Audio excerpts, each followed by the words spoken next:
Hello， 我是梦幻厨房在我家的 Vivian。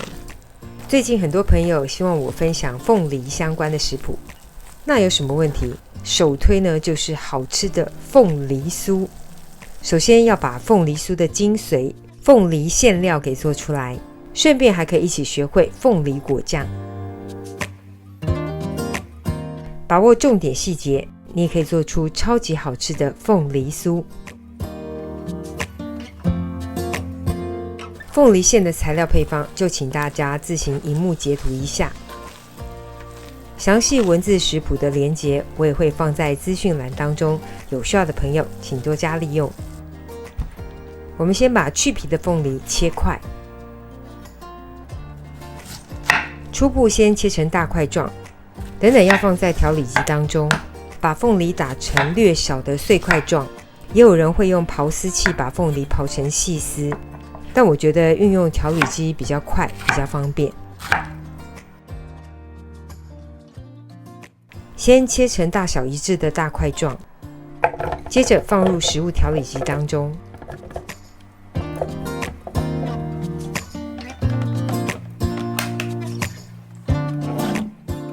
用低速顺切的方式，打成略粗的碎块状，不用打细成太细的泥哦。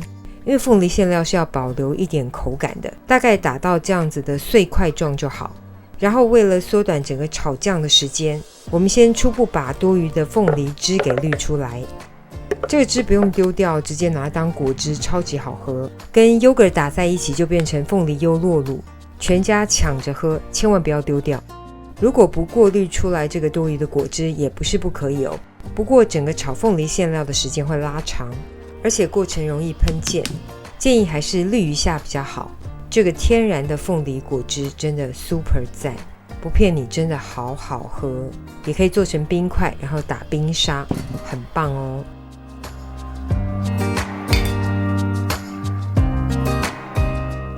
开始炒凤梨馅了，把碎凤梨倒入锅中，开中大火加热，凤梨整个均匀摊平在锅底，这样整个受热面积比较广。先初步把碎凤梨煮滚，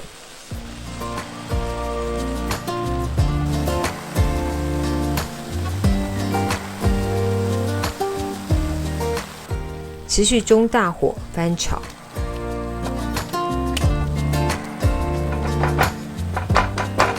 滚了出些水后呢，我们加入糖跟麦芽糖，建议用100%纯天然的麦芽糖哦，成品好吃度呢差很多哦。就把所有材料翻拌均匀，接下来火力都不用改哦，一直维持中大火。整个过程就是把水分越收越干，一开始大概就是比较湿的状态。因为用的是中大火，记得就要3不5时的翻拌。大约煮了30分钟左右，这时候的状态呢，其实可以当作是凤梨果酱的状态了。如果是要做凤梨果酱的朋友呢，大概这个时候就可以关火。这个凤梨果酱还可以做凤梨冰茶。要制作凤梨酥的馅料呢，还要继续再收干水分。这个阶段已经开始变浓稠许多了，我们就要加入无盐奶油，然后继续翻炒，继续收干。这时候就要专心翻炒了，已经要接近完成的阶段。翻炒的过程呢，觉得馅料越来越可以抱团在一起，就表示馅料快要炒好了。就像影片这样的状态哦，你随便的翻动它，可以感觉到馅料越来越团结在一起。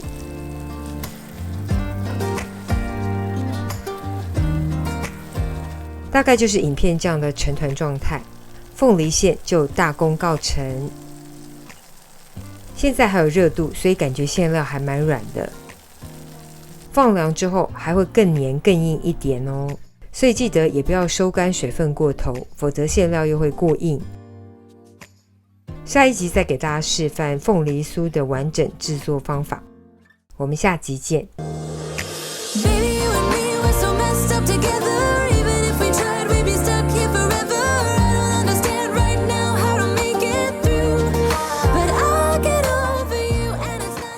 这位就会接天的食谱分享咯，如果喜欢，别忘了按赞、留言、加分享。最新的食谱也欢迎订阅我的频道，更多的生活分享、好物推荐，欢迎加入我的 IG 跟 FB， 还有别忘了开启小铃铛，才不会错过最新影片哦。耶稣爱你，我也爱你，我们下次见，拜拜。